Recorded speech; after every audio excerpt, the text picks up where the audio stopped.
We have our last featured teller coming up. This last featured teller is Byron Webster. Byron uses he, him pronouns. Just so you know, Byron he left a career in technology and moved to Albuquerque so that he could be closer with his family. Tonight, he's working on becoming a storyteller, and he's going to regale us with quite the tale. Thank you, Byron.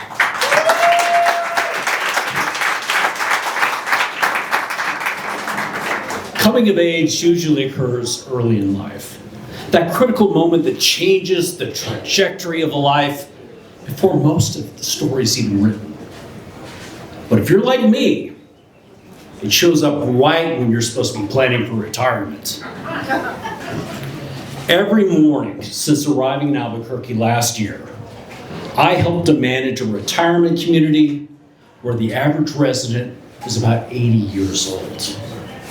And somehow, I'm known as the kid. I've been visiting this place since I was a child. This community was built by my grandparents in the late 70s on a piece of land owned by my grandfather's mother, my great-grandmother. It wasn't much to look at back then. Just a dusty patch of land and a whole lot of optimism. My grandfather used to say, I may be a dumb farmer from Iowa, but people deserve a place to grow old without feeling forgotten.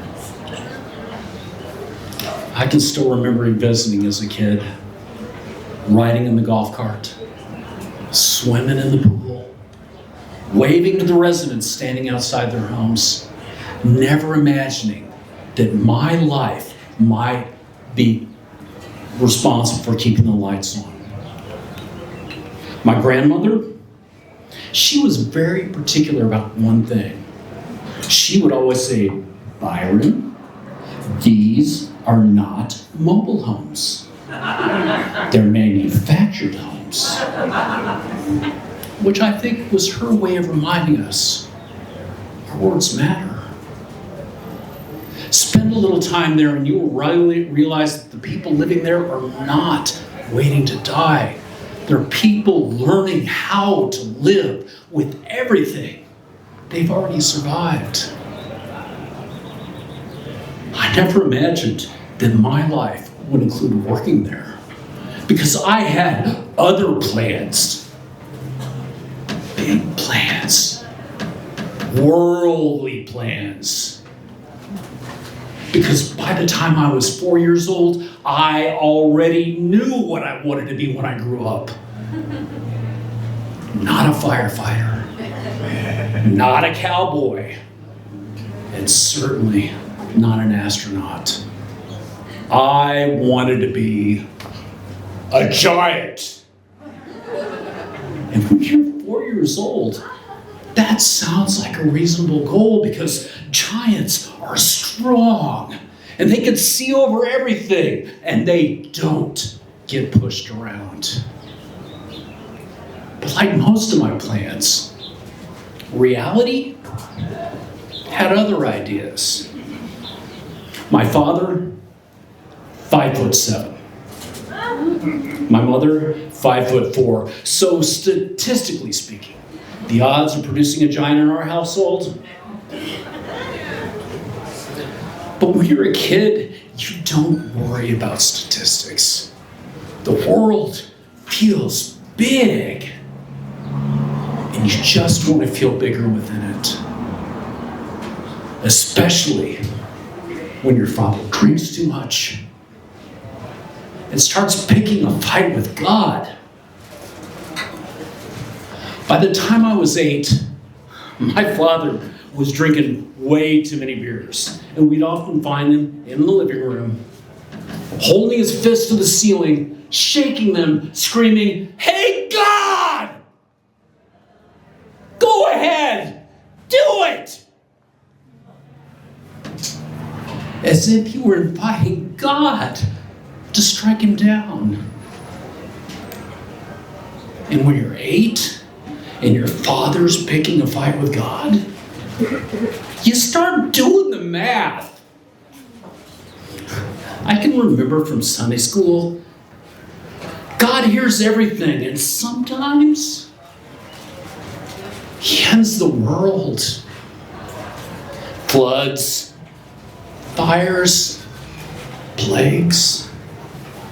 So, strategically speaking, picking a fight with the Almighty seemed unwise. But by the time I was 13, my fears evolved. After watching that made-for-TV movie about the apocalypse the day after, I realized that the world would probably not end by divine wrath. It'd probably end with us. And when you're a teenager and you're certain the world could end at any time, you can't help but wanting to feel bigger and spending way too much time wondering what it all means. But I did what most people do. I chased things. Career, money, success. And in time, I built a life. A long career as a software executive. An honest-to-goodness stick-built home. And a marriage that thrived. I should be honest, survived 28 years. And I can remember thinking, this is what becoming a giant looks like. Standing tall, standing secure, standing successful. But as it turns out, the world usually doesn't end all at once. And by my 50s,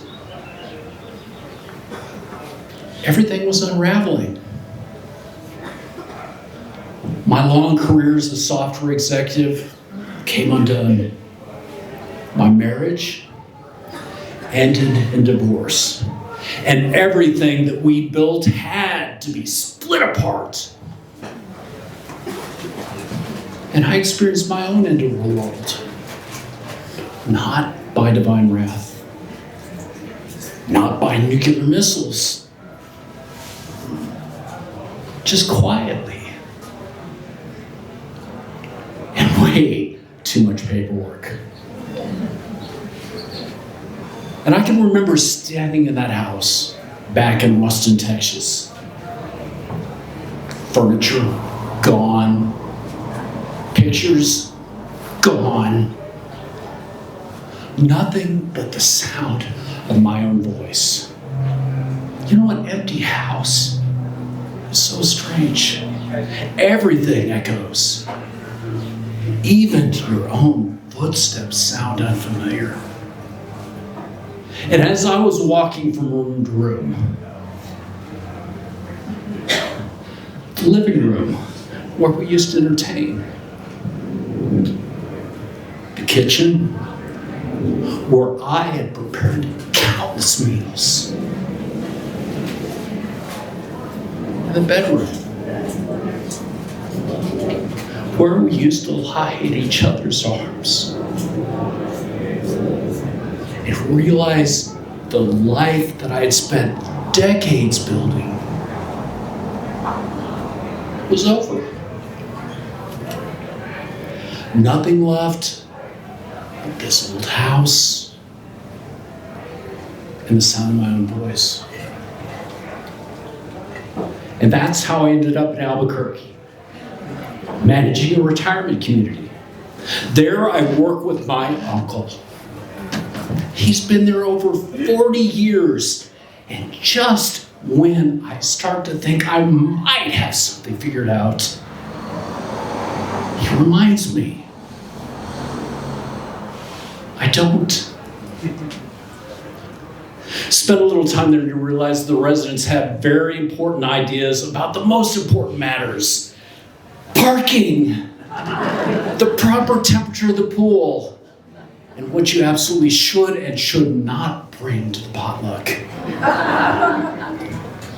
There's always something going on there. Coffee in the mornings, bingo on Fridays, people showing up for each other. And there's a woman in the park there. She's 84 years old, and her name is Carol. And every morning, she's outside taking care of the plants before most people are even awake. And one morning, I asked her why she spends so much time taking care of them. And she said, because sometimes the only way things grow is when you cut them back. And that stuck with me. These were the giants I've been looking for my entire life. You see, when I was 4 years old, I had the wrong definition. Giants aren't the people who stand over us. They're the people who keep standing. And so here I am, trying to become that kind of giant. Person capable of still standing.